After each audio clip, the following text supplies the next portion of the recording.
Hello नमस्कार दोस्तों, देखिए आपके अपने स्मार्ट स्टडी चैनल में स्वागत है। तो आज मैं जो केमिस्ट्री का पार्ट नंबर 3 धातु और अधातु मतलब मेटल एंड नॉन मेटल लेके आए हैं। ठीक है, तो आपको ये पता होना चाहिए कि ये तो पता है कि आवर्त सारणी को उठा दिया गया है, लेकिन आपको ये भी पता होना चाहिए आवर्त सारणी को उठा दिया है तो फिर धातु या अधातु ये कहाँ से आ गए। तो इसलिए आवर्त सारणी को पढ़ना भी ज़रूरी है, क्योंकि ये धातु अधातु वाले चैप्टर, ठीक है, जो यहीं आवर्त सारणी से उठ के आते हैं। ठीक है, तो यहाँ देखिए इधर की साइड अधातु है तो बीच में धातु,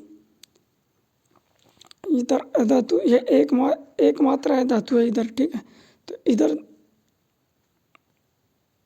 एक सेकंड, ये एक मात्रा अधातु है जबकि इधर धातु है, इधर अधातु है और ये बीच में है जो उपधातु है। ठीक है, और ये 11 गैस है। ठीक है, तो ये आपको पता होना चाहिए, थोड़ी सी नॉलेज होनी चाहिए। ठीक है, तो देखिए बिना देर के हम इसकी शुरुआत करते हैं। धातु देखिए, ऐसे ऐसे तत्व जो इलेक्ट्रॉन त्याग कर धनायन बनाते हैं धातु कहलाते हैं। जैसे सोडियम 2, 8 और 1, मतलब जिसके बाहरी कोश में एक इलेक्ट्रॉन हो। ठीक है, जबकि अधातु ऐसे तत्व जो इलेक्ट्रॉन ग्रहण कर ऋणायन बनाते हैं धातु कहलाते हैं। जैसे क्लोरीन, ठीक है, जिसके जो इलेक्ट्रॉन ग्रहण करेगा, अगर एक इलेक्ट्रॉन ग्रहण करेगा तो इसके अंतिम कक्षा इसमें पूर्ण हो जाएगी। ठीक है, अब धातु अब पहले धातुओं की पढ़ लेते हैं। ठीक है, धातुओं को आवर्त सारणी में बाईं ओर रखा गया है। इसमें अपवाद हाइड्रोजन है जो कि एक अधातु है और इसे बाईं ओर रखा गया है। संख्या निवासी है धातुओं की। ठीक है,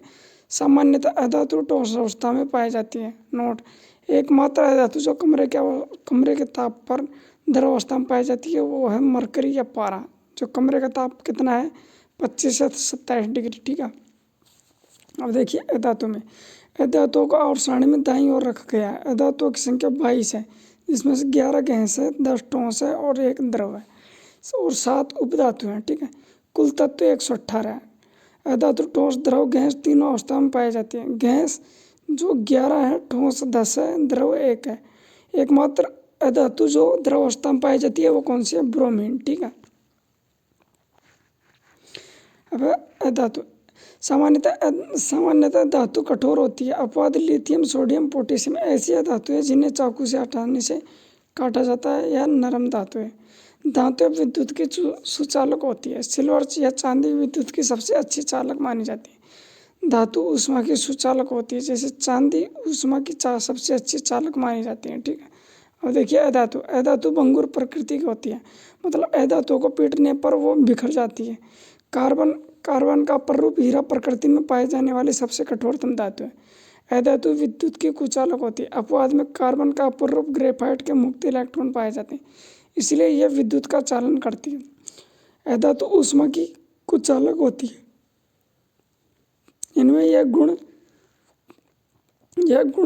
नहीं पाया जाता, मतलब तन्यता का गुण नहीं पाया जाता अधातुओं में। ठीक है, अब देखिए धातु में तन्यता का गुण पाया जाता है। ठीक है, सर्वाधिक तन्य धातु कौन सी है, सोना है, जो 1 ग्राम सोने में लगभग 2 किलोमीटर लंबा तार बनाया जा सकता है। ठीक है, धातुओं में चमक पाई जाती है, जैसे सोना, चांदी और प्लेटिनम। ठीक है, और देखिए धातुओं में चमक नहीं पाई जाती है, जैसे आयोडीन और हीरा। ठीक है, अधातुओं में धातु गुण नहीं पाया जाता है।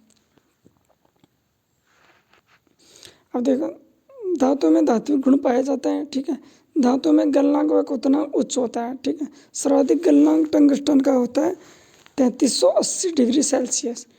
मतलब धातुओं के ऑक्साइड क्षारीय प्रकृति के होते हैं। धातु प्लस ऑक्सीजन धातु ऑक्साइड बनाता है। ठीक है, इधर देखिए अधातुओं के गलनांक उतना निम्न होते हैं। अधातु में ऑक्साइड अम्लीय प्रकृति के होते हैं। अधातु प्लस ऑक्सीजन तो ये अधातु के ऑक्साइड या अम्ल बनाते हैं। ठीक है, जैसे कैल्शियम ऑक्साइड से कैल्शियम ऑक्साइड बनता है। ठीक है, मैग्नीशियम ऑक्साइड से मैग्नीशियम ऑक्साइड बनता है। इधर ही सल्फर ऑक्सीजन से सल्फर ऑक्साइड बनता है।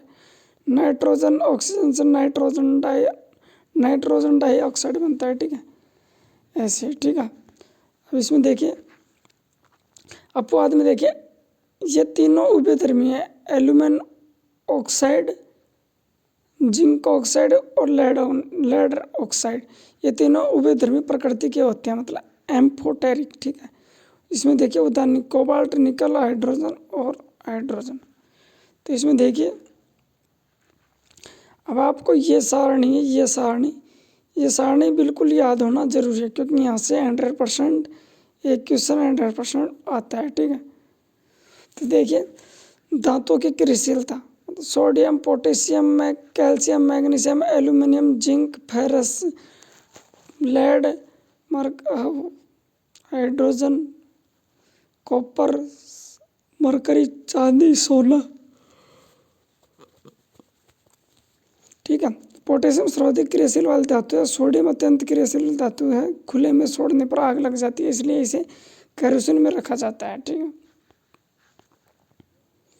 अब धातु की क्रियाशीलता, वायु विक्रिया, धातु प्लस जल तो धातु का ऑक्साइड प्लस जल और ऊष्मा बाहर निकलेगी। धातु का ऑक्साइड में जल और धातु का हाइड्रोजन, ठीक है। धातु 2H2O, धातु का हाइड्रोक्साइड H2 ऊष्मा। अब देखिए पोटेशियम, सोडियम, कैल्शियम और मैग्नीशियम। पोटेशियम ठंडे जल से क्रिया करती है तीव्र गति से, ठीक है। फिर पोटेशियम हाइड्रोक्साइड बनाती है, ठंडे जल से क्रिया करती है तीव्र गति से, सोडियम हाइड्रोक्साइड बनाती है। कैल्शियम ठंडे जल से क्रिया करती है धीमी गति से, कैल्शियम हाइड्रोक्साइड बनाती है। मैग्नीशियम गर्म जल से क्रिया करती है, मैग्नीशियम हाइड्रोक्साइड बनाती है। जबकि एल्यूमिनियम, जिंक और फेरस लोहा ये भाप से क्रिया करते हैं, जबकि लेड जल से क्रिया नहीं करती है, ठीक। इसमें देखिए सोना, चांदी और प्लेटिनम मुक्त अवस्था में पाई जाती है, जल से क्रिया नहीं करती है। अब देखिए धातुओं की अम्लता के साथ क्रिया, धातु प्लस अम्ल तो ये लवण प्लस जल बनेगा, ठीक है। जैसे मैग्नीशियम और हाइड्रोक्लोरिक अम्ल तो मैग्नीशियम क्लोराइड और हाइड्रोजन बनेगा, ठीक है। अब देखिए आयनोडीकरण, किसी धातु को जंग या संक्षारण से बचाने के लिए आयनोडीकरण किया जाता है। धातु पर मोटी ऑक्साइड की परत चढ़ाने के लिए धातुओं को आयनोडीकरण किया जाता है, ठीक है। तो यहाँ से देख लीजिए एक बार कि धातु में दो टर्मिनल होता है, एनोड जो कि पॉजिटिव होता है और कैथोड जो कि माइनस नेगेटिव होता है, ठीक है।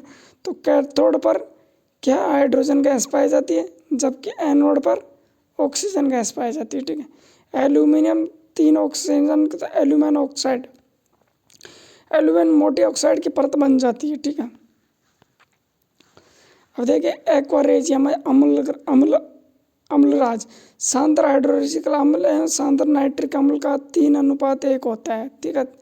यह सोना, चांदी और प्लेटिनम को गला सकता है। यह भभकता द्रव होने के साथ प्रबल संक्षारण है। हाइड्रोक्लोरिक अम्ल के नाम को नमक का तेजाब भी कहते हैं। नाइट्रिक अम्ल को सोडे का तेजाब भी कहते हैं। अब देखिए धातु और उनके महत्वपूर्ण अयस्क, खानों से या ऊपर पट्टी से तत्व या यौगिक का एक प्राकृतिक मिश्रण प्राप्त किया जाता है, जिसे खनिज कहा जाता है। जिसे खनिज मैट्रिक्स, फिर अयस्क, फिर निस्तापन विधि से ऑक्सीजन, फिर अपचयन, फिर धातु को गैंग विधि से शुद्धिकरण करके और शुद्ध धातु प्राप्त की जाती है, ठीक है। सभी अयस्क खनिज है, लेकिन सभी खनिज अयस्क नहीं होते हैं, ठीक है। देखिए एक बार ये धातु, फिर उसके अयस्क और उसका सत्र।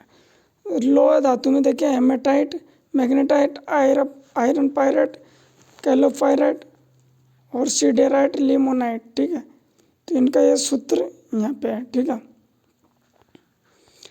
अब है एल्यूमिनियम, डायस्पर, बॉक्साइड, कोल्टडम और फेल्सफोर, ठीक है।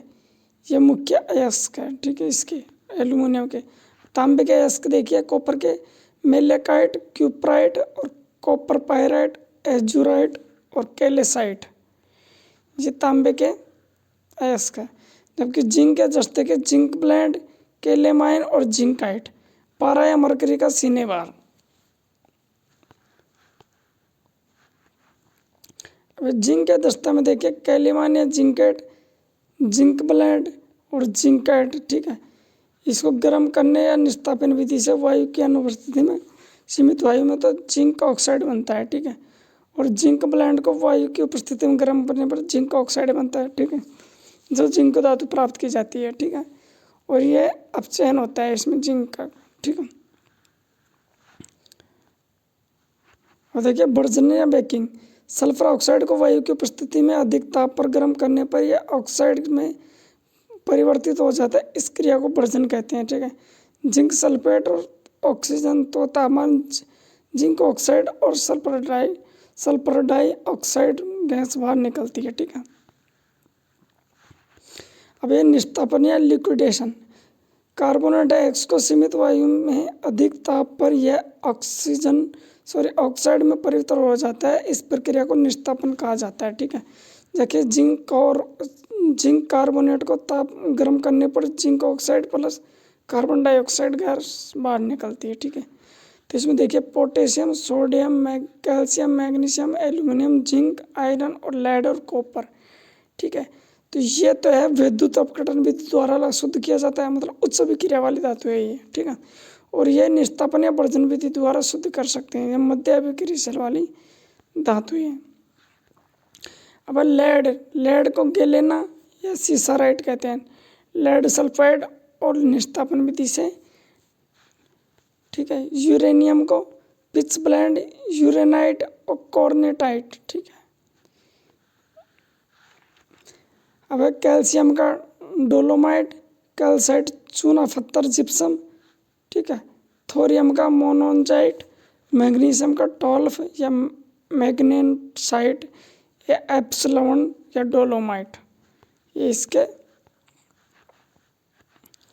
हो गए, ठीक है। सोडियम के Chile saltpetre, nitrate, trona, borax, sodium या साधारण नमक और क्लोराइड, ठीक है, ये इसके अयस्क हो गए। पोटेशियम का सिल्वाइन और नाइट्रस सोना। सोना का देखिए कोलवेराइट और सिल्वेनाइट। सिल्वर का देखिए रूबी सिल्वर, सिल्वर गिलास और होर्न सिल्वर, ये इसके अयस्क हो गए, ठीक है। अब मिश्र धातु देखिए, दो या दो से अधिक धातुओं को जब हम निश्चित अनुपात में मिलाए जाते हैं तो मिश्र धातु बनती है, ठीक है। जैसे पीतल में कॉपर और जिंक को 70:30 में मिलाया जाता है, ठीक है। कांसा में या ब्रॉन्ज में देखिए कॉपर और टिन को 80-20 के अनुपात में मिलाया जाता है जिसमें बर्तन और मूर्तियाँ बनती है, ठीक। गन मेटल में कॉपर और जिंक और टिन को 90-2:8 के अनुपात में मिलाया जाता है। जर्मन सिल्वर में तांबा, जिंक और निकिल को 60-20% के अनुपात में मिलाया जाता है, मतलब जेवर और मूर्तियाँ बनाने में काम आते हैं। जर्मन सिल्वर में सिल्वर की मात्रा 0% होती है और सिल्वर का प्रयोग नहीं किया जाता है। डच मेटल तांबा और जिंक में 80 और 20% सस्ते आभूषण बनाने में इसका उपयोग किया जाता है, ठीक है। अब ये सोल्डर टाका, टिन और लेड को 70:30 में मिलाया जाता है। फ्यूज तार को 63:37 में मिलाया जाता है, ठीक है, टिन और लेड को। नाइक्रोम को निकिल, क्रोमियम, मैग्नीशियम, आयरन को 60:35 में मिलाया जाता है। बैल धातु मतलब घंटियों बनाने में कॉपर और टिन को 80:20 में मिलाया जाता है। रोल्ड गोल्ड को कॉपर और एल्यूमिनियम को 95 अनुपात में बनाया जाता है जिसका आभूषण निर्माण किया जाता है।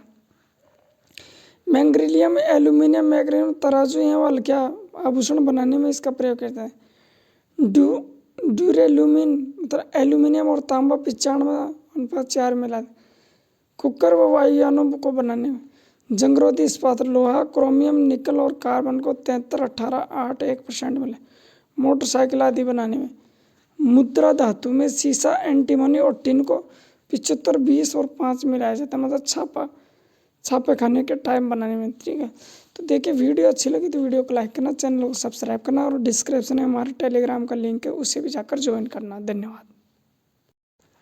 तो 1 मिनट देखिए दोस्तों, थोड़ा सा पार्ट और रह गया, ठीक है। तो देखिए अमलगम वह धातु जिसे एक धातु हमेशा मरकरी होती है और दूसरी धातु कोई भी हो सकती है। उपधातु देखिए, अब उपधातु देखिए, ऐसे धातु जिनमें धातु व धातु दोनों गुण पाए जाते हैं उन्हें उपधातु कहते हैं। उपधातु में 75% गुण धातुओं के और 25% अधातुओं के गुण पाए जाते हैं। आधुनिक आवर्त सारणी में 7 उपधातु हैं। कौन कौन सी है? 7: boron, silicon, germanium, arsenic, antimony, tellurium और पोलोनियम, ठीक है। उपधातुओं को आवर्त सारणी में पी ब्लॉक में रखा गया है, ठीक है। देखिए पी ब्लॉक में 1 मिनट, हाँ तो देखिए आवर्त 1 में कोई उपधातु नहीं है, आवर्त 2 में एक है बेरियम, आवर्त 3 में सिलिकॉन है, आवर्त 4 में जर्मेनियम और आर्सेनिक है, जबकि आवर्त 5 में सबटेनियम और एंटीमनी टेलेनियम है, और आवर्त 6 में पोलेनियम है, और 7 में कोई धातु नहीं है। मतलब पहले व 7 आवर्त में कोई भी उपधातु नहीं है। उपधातुओं को हमेशा बॉर्डर लाइन के तत्व माने जाते हैं क्योंकि यह धातु व अधातुओं के मध्य पाई जाती है। ठीक है, देखिए बोरॉन कांच उद्योग या एंटीसेप्टिक दवाई बनाने में, सिलिकॉन कंप्यूटर की चिप बनाने में अर्धचालक, जर्मेनियम विद्युत सेल, सोलर सेल, ट्रांजिस्टर बनाने में अर्धचालक, और आर्सेनिक एंटीमनी देखिए दिया सलाई बनाने में, मतलब तिल्ली बनाने में, टेलेरियम देखिए, अब पोलेनियम रेडियो एक्टिव तत्व बनाने में, हेलोजन तत्व देखिए, ऐसे तत्व जो धातुओं के साथ क्रिया करके लवण बनाते हैं हेलोजन तत्व कहलाते हैं। ये ग्रुप 17 में आते हैं, ये पी ब्लॉक के तत्व माने जाते हैं। ठीक है, एग्जाम्पल पोटेशियम, क्लोरीन लवण हेलोजन धातु। ठीक, ग्रुप 17 में fluorine, chlorine, bromine, iodine, antimony और टेनिसाइड। तो देखिए वीडियो अच्छी लगे तो वीडियो को लाइक करना और चैनल को सब्सक्राइब करना, और हमारे डिस्क्रिप्शन में टेलीग्राम चैनल का लिंक है, उसे भी आप ज्वाइन करना। धन्यवाद।